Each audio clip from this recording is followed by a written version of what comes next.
नमस्कार।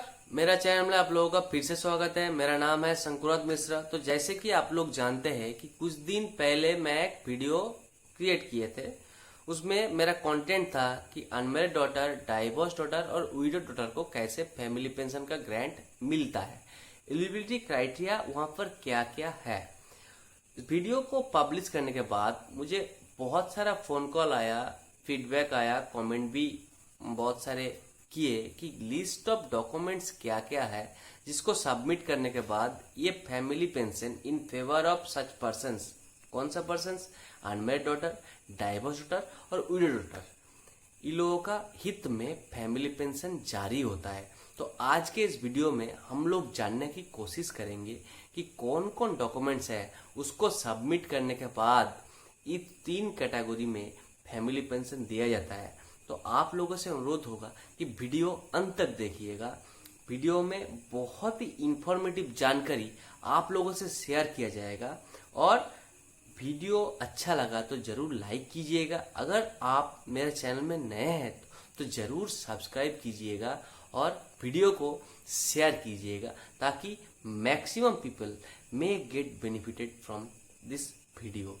तो चलिए हम लोग स्क्रीन की तरफ रुख करते हैं और जान लेते हैं कि डॉक्यूमेंट्स क्या क्या है जिसको सबमिट करने के बाद family pension unmarried daughter, window daughter और डाइवोर्स डॉटर का फेवर में ग्रांट होता है। तो चलिए दोस्तों हम लोग जान लेते हैं कि यहाँ पर कौन कौन प्रकार का डॉक्यूमेंट्स नेसेसरी है। तो पहला नंबर पे जो है वो है PPO copy. PPO copy of disease government servant का लगेगा यहाँ पर। दूसरा नंबर पे क्या है, ओरिजिनल डेथ सर्टिफिकेट लगेगा यहाँ पर। तीसरा नंबर पे क्या है, marriage certificate, marriage proof of widow. अगर in case family pension widow के फेवर में हो रहा है तो मैरिज सर्टिफिकेट लगेगा कि वो शादीशुदा जब हुए थे तो उसका एक मैरिज सर्टिफिकेट निकलता है, आइदर वो लगेगा, नहीं तो मैरिज प्रूफ। मैरिज प्रूफ कौन सा है, जैसे इनविटेशन कार्ड हो सकता है यहाँ पर, तो ये यहाँ पर लगेगा। 4 नंबर पे court divorce order, if divorce order, अगर ये डाइवोर्स ऑर्डर है तो कोर्ट का जो जजमेंट है उस ऑर्डर को यहाँ पर सबमिट करना है। 5 नंबर पे क्या है, applicant current year income certificate. ध्यान रखिएगा दोस्तों, इनकम सर्टिफिकेट बहुत सारे से डिपार्टमेंट है वो लोग जनरेट करता है। जैसे हम लोग प्राइमरी लेवल पे म्यूनसिपल अथॉरिटीज़, उसके बाद ब्लॉक डेवलपमेंट ऑफिसेस, उसके बाद सब डिविजनल डेवलपमेंट ऑफिसेस, उसके बाद डिस्ट्रिक्ट कलेक्टर ऑफिसेस, इस वेरियस कैटेगरीज में इनकम सर्टिफिकेट जनरेट होता है। डिपार्टमेंट वाइज ये वेरी करता है कि आपको कौन तरह का इनकम सर्टिफिकेट चाहिए यहाँ पर। तो अमूमन नेचुरली प्राइमरी लेवल पे अगर आप म्यूनसिपल काउंसिलर, म्यूनसिपल चेयरमैन का इनकम सर्टिफिकेट ले लेता है, वहाँ पर मुहैया करता है, तो आपका इनकम सर्टिफिकेट वैलिडेट माना जाता है। अगर आप ग्राम पंचायत में रह रहा है, कोई रूरल एरिया पे रह रहा है, तो वहाँ पर पंचायत का इनकम सर्टिफिकेट भी मान्यता प्रदान किया जाता है।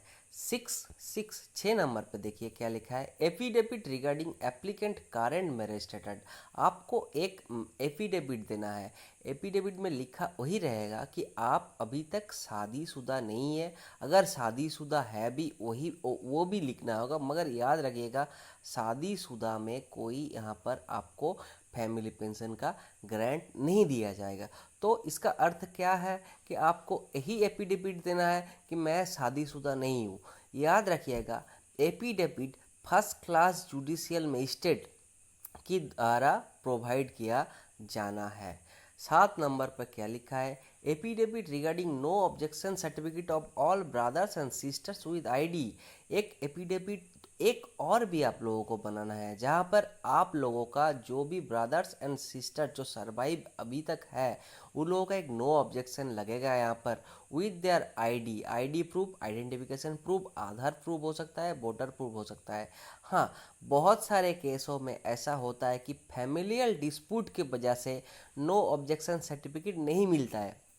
इस केस में इस मैटर को आपको तुरंत अपने डिपार्टमेंट को बोलना है, अगर डिपार्टमेंट इसमें कोई एक्शन नहीं लेता है, कोई सजेशन आपको नहीं देता है, तो आपको department of pension and pensioners welfare के द्वारा ग्रीवेंस डालना है कि मेरा मैटर ये है, मैं एलिजिबल हूँ और मेरा जो सक्सेसर्स है, जो सर्वाइव्ड ब्रदर एंड सिस्टर्स है, वो इन एलिजिबल है फैमिली पेंशन के लिए, उसके बावजूद भी मुझे अभी तक नो ऑब्जेक्शन सर्टिफिकेट नहीं मिल रहा है। अगर इसमें भी आपको रिजल्ट ना आए तो आप direct right to information act में आप आरटीआई फाइल कर सकता है। मेरा एक वीडियो ऑलरेडी प्रेजेंट किया हुआ है, पब्लिश किया हुआ है, जो department of pension and pension welfare में आप कैसे ग्रीवेंस डालिएगा, काइंडली आप लोग उसको देख लीजिएगा। 8 नंबर पे देखिए क्या लिखा है, affidavit regarding non government employment of applicant, कि आप कोई भी गवर्नमेंट नौकरी नहीं करता है, कोई भी गवर्नमेंट की कोई भी संस्था के साथ आप जुड़े नहीं है, इसका एक affidavit first class judicious magistrate का द्वारा ही आपको लगेगा। उसके बाद 9 नंबर पे आपका रेशन कार्ड लगेगा। 10 नंबर पे आपका एड्रेस प्रूफ लगेगा। एड्रेस प्रूफ आधार कार्ड नहीं है दोस्तों, एड्रेस प्रूफ आपका वोटर आईडी, नहीं तो रेसिडेंशियल सर्टिफिकेट, नहीं तो रेशन कार्ड को भी माना जाता है। मगर ज़्यादातर संस्था यहाँ पर आपका वोटर आईडी प्रूफ मांगता है।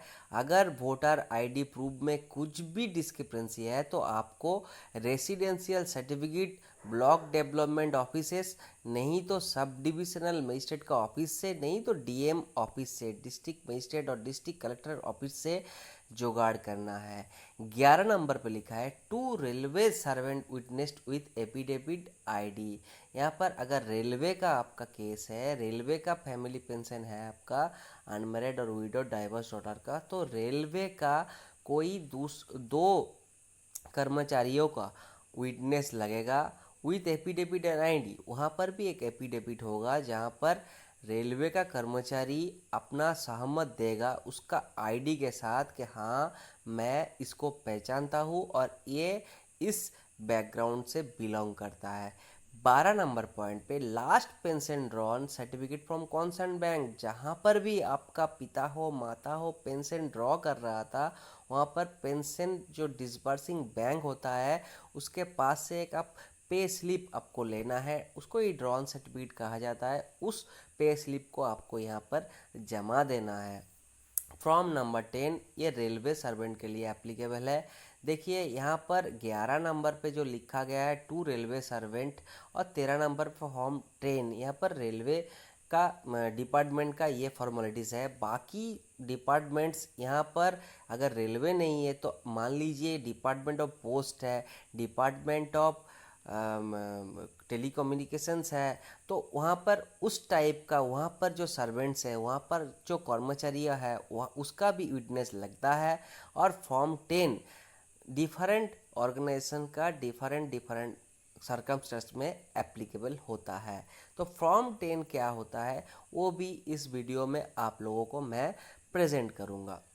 उसके बाद date of birth proof of applicant, आपका जो भी डेट ऑफ बर्थ का प्रूफ है उसको लगेगा। यहाँ पर आपका सेकेंडरी सर्टिफिकेट एडमिट कार्ड हो सकता है, आपका आधार कार्ड भी हो सकता है, लगेगा यहाँ पर। Aadhaar card and Aadhaar ID of applicants, Aadhaar card आपका लगेगा और दूसरा जो भी आइडेंटिटी कार्ड्स है वो भी आपका यहाँ पर लगेगा। तो इस 15 टाइप का डॉक्यूमेंट्स आपको सबमिट करना है।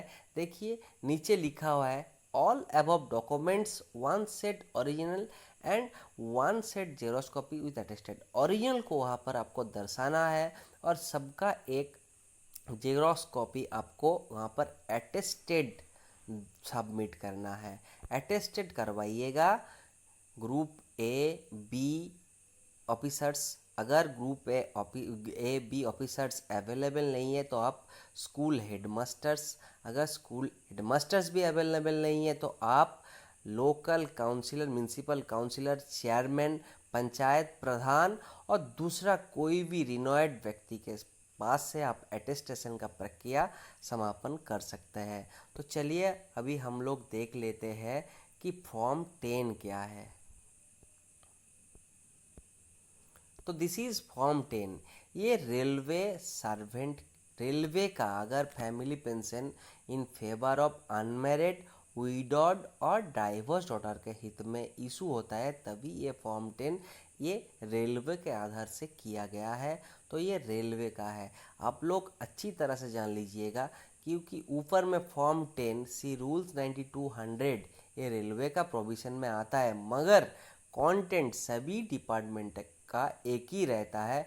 यहाँ पर मैंने रेलवे का जो फॉर्म है वही आप लोगों के पास प्रेजेंट किए हैं। तो यहाँ पर देखिए क्या क्या ऑप्शंस है, क्या क्या कॉलम है, बहुत ही इजी है, आप लोग बारीकी से पढ़ लीजिए और देख लीजिए। यहाँ पर नेम ऑफ द एप्लीकेंट है, वो विडो है और विडियर है। दूसरा, अगर गार्जियन है, अगर चिल्ड्रन जो एप्लीकेबल जो क्लेमेंट है वो माइनर है, तो उसका गार्जियन भी यहाँ पर हो सकता है।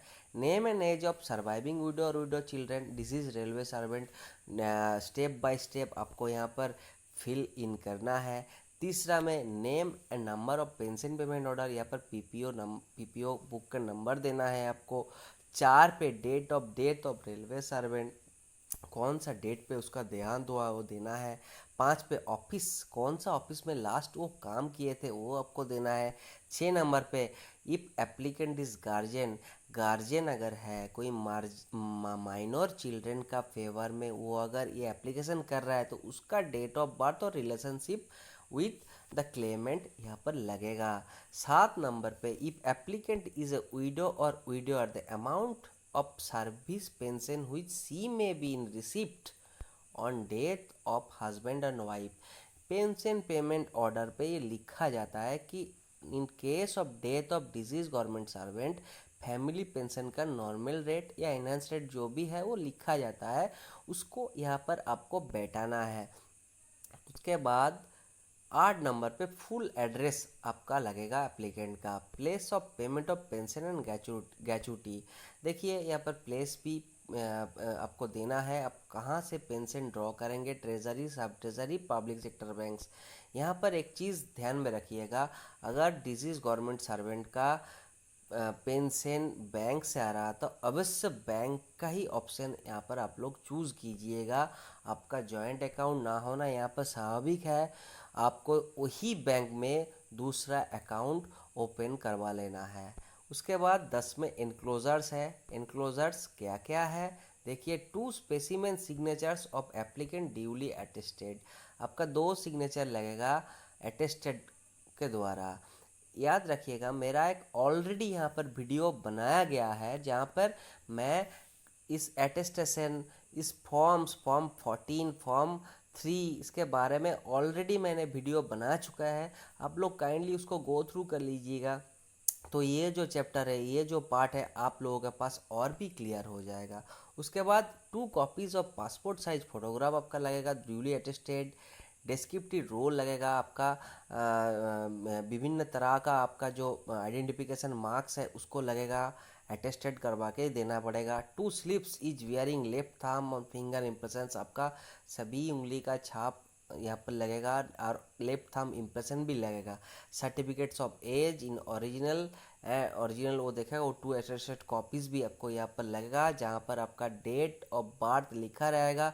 अगर चिल्ड्रन माइनर है तो वहाँ पर कौन कौन अथॉरिटी का डेट ऑफ बर्थ सर्टिफिकेट माना जाएगा, जैसे म्यूनसिपल अथॉरिटी, स्कूल्स, बोर्ड्स, ये सब मेडिकल, ये सब बोर्ड्स का ही डेट ऑफ बर्थ का सर्टिफिकेट मान्यता प्राप्त होगा।